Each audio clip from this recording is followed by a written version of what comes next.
Painting को देखिए, इसमें अभी फिर से गालों पर स्मजिंग चल रही है, जिससे पेंटिंग और भी जीवंत लगे। और जैसा कि आप देख सकते हैं, स्मजिंग का असर दिखने लगा है, चेहरे में गहराई आ गई। अब गालों के बाद मैं नाक और आंखों के आसपास ध्यान दूंगा। नाक पर स्मजिंग से हम नाक की धार को उभार सकते हैं और आंखों के पास करने से आंखों की गहराई और दिखेगी। पेंटिंग में डिटेल्स जोड़ते समय ये देखना जरूरी है कि कहाँ पर रोशनी पड़ेगी और कहाँ पर परछाई, उसी हिसाब से हम स्मजिंग करते हैं। इस तकनीक से हम पेंटिंग को बहुत स्मूथ और रियलिस्टिक बना सकते हैं। जैसे आप देख सकते हैं कि आंखों के आसपास का हिस्सा थोड़ा ज्यादा सॉफ्ट लग रहा है।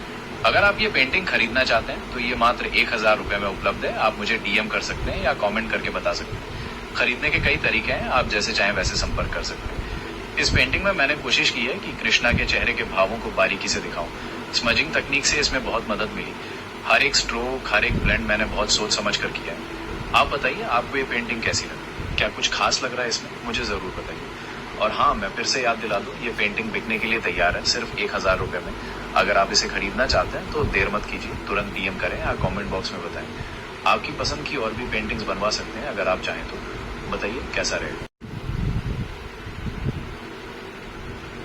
नमस्ते, मैं हूँ देवांश सक्सेना। कृष्णा की इस मनमोहक पेंटिंग में अब हम आंखों और नाक पर ध्यान देंगे। देखिए, गालों पर स्मजिंग का काम बेहतरीन तरीके से हुआ है, जिससे चेहरे में गहराई आ गई है।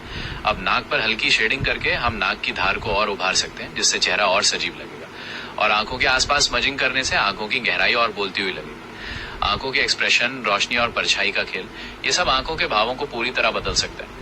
इस पेंटिंग में मैंने कृष्णा की आंखों में एक शांत और दिव्य भाव लाने की कोशिश की है। हर एक स्ट्रोक मैंने बहुत सोच समझ कर किया है। आप बताइए, आपको ये आंखें कैसी लगी? अब हम होठों और पूरे चेहरे की आउटलाइन पर ध्यान देंगे। देखिए, गालों और नाक के बाद अब होठों पर हल्की शेडिंग करके हम उन्हें और जीवंत बना सकते हैं। और चेहरे के आउटलाइन पर स्मजिंग करने से पूरा चेहरा एकसार और संतुलित लगेगा। रोशनी और परछाई का सही इस्तेमाल ये चेहरे के हाव भाव को पूरी तरह बदल सकता है। इस पेंटिंग में मैंने कृष्णा के होठों पर एक हल्की और मोहक मुस्कान लाने की कोशिश की। हर एक स्ट्रोक मैंने बहुत सोच समझ कर किया। आप बताइए, आपको ये होंठ कैसे लग रहे हैं? क्या कुछ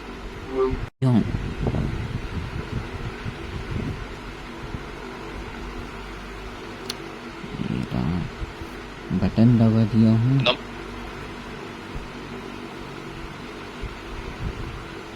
नमस्ते, मैं हूँ देवांश सक्सेना। कृष्णा की इस मनमोहक पेंटिंग में अब हम गर्दन पर ध्यान देंगे। देखिए, गालों, नाक और होठों के बाद अब गर्दन पर हल्की शेडिंग करके हम चेहरे के जुड़ाव को और स्वाभाविक बना सकते हैं। और गर्दन की आउटलाइन पर स्मजिंग करने से पूरा चेहरा एकसार और संतुलित लगेगा। रोशनी और परछाई का सही इस्तेमाल ये गर्दन के हाव भाव को पूरी तरह बदल सकता है। इस पेंटिंग में मैंने कृष्णा की गर्दन पर एक हल्की और मोहक मरोड़ लाने की कोशिश की है। हर एक स्ट्रोक मैंने बहुत सोच समझ कर किया। आप बताइए, आपको ये गर्दन कैसी लग रही है? क्या कुछ है ना? तो इस तरह ये पेंटिंग पूरी हुई। आपने देखा कैसे स्मजिंग और शेडिंग से हमने कृष्णा के चेहरे के भावों को जीवंत बनाया। अगर आप ये खूबसूरत पेंटिंग खरीदना चाहते हैं तो देर मत कीजिए, संपर्क करें, सिर्फ 1000 रुपए में। आपको ये पेंटिंग कैसी लगी जरूर बताइएगा। धन्यवाद। लाइक करें, सब्सक्राइब करें और वीडियो में मिलते हैं नेक्स्ट टाइम। अगर आपको ये वीडियो पसंद आया तो लाइक और सब्सक्राइब